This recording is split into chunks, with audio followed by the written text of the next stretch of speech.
নমস্কার, আমি অঙ্কিতা। চলে এসেছি একটা নতুন ভিডিও নিয়ে। আর আমার হাতে যেটা আছে নিশ্চয়ই দেখে চিনতে পাচ্ছেন।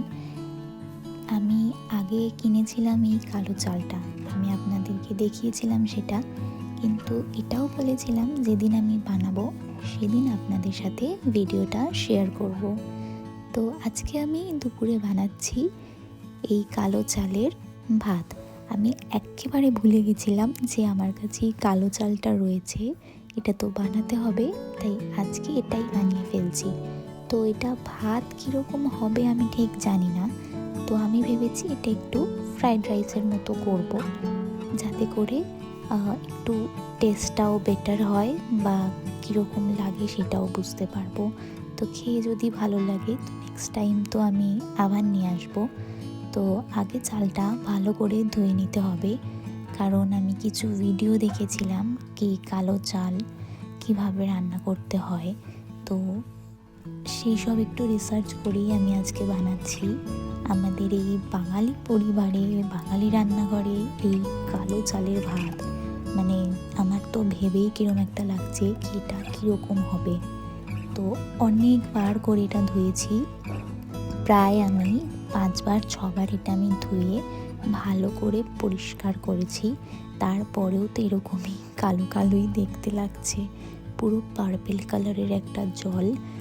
এটা যে কীরকম হবে আমি এখনও ভেবে উঠতে পারছি না। তো যাই হোক, ওখানে আমি কিছু সবজিও কেটে কুটে রেখেছি। আর এখানে এখন আমি নিয়েছি পনিরটাও একটু ছোট ছোট ডাইস করে কেটে নিচ্ছি। আর আমি একটু চিকেনও ম্যারিনেট করে রেখেছি, মানে চিকেন পনির সবজি সব কিছু দিয়ে একটা প্রোটিন রাইস মতো বানাবো। তো তার জন্যে এখন সেটারই প্রিপারেশান চলছে।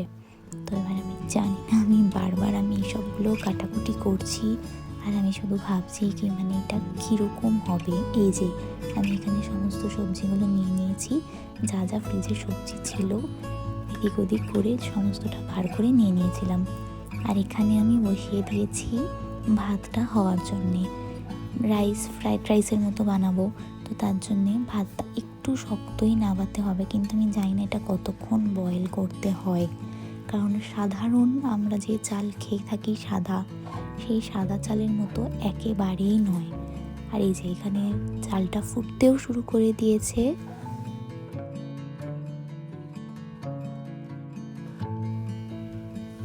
প্রায় 20 মিনিট হয়ে গেছে চালটা ফুটছে। এবার আমি খানিকক্ষণ একটু ওয়েট করবো আরও, কারণ কি চালটা দেখে আমার এখনও অনেকটাই শক্ত শক্ত লাগছে।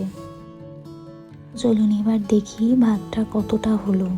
তো এখানে আমি আবার দেখতে এসে গেছি কি কতটা এটা সেদ্ধ হয়েছে।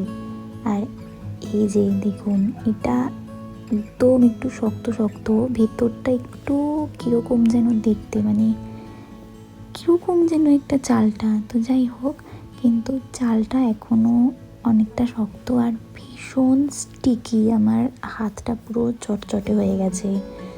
তো এখন জানি না এটা কেমন হবে। তো যাই হোক, এই যে প্রায় 30 মিনিট এটা ফুটেছে। আর তারপরে আমি স্টেনারে করে ঝরাতে বসিয়ে দিয়েছি। তো এটা দেখুন কীরকম স্টিকি। তো যাই হোক, প্ল্যান চেঞ্জ, কারণ ওই ব্ল্যাক রাইসটা কোয়ান্টিটিতে এতটাই কম হয়েছে কি আমাদের দুজনের জন্যে লাঞ্চে খাওয়া একেবারেই পসিবল না। তাই জন্য আমি এই যে চিকেন আর পনিরটা ভেজে নিয়েছি, আর ওদিকে একটু সাদা ভাতও করে নিয়েছিলাম। এই সাদা ভাতটা দিয়েই আমি প্রোটিন রাইসটা বানিয়ে নেব। আর কালো চালটা ওটা এমনি খেতে হবে, ওই একটু শাক ভাজা আছে, সেই শাক ভাজা দিয়েই খাবো। দেখুন, কালো চাল খাবো আমরা সেই বাঙালি খাবার দিয়েই। তো যেরকমটা ভেবেছিলাম সেরকমটা একেবারেই হলো না।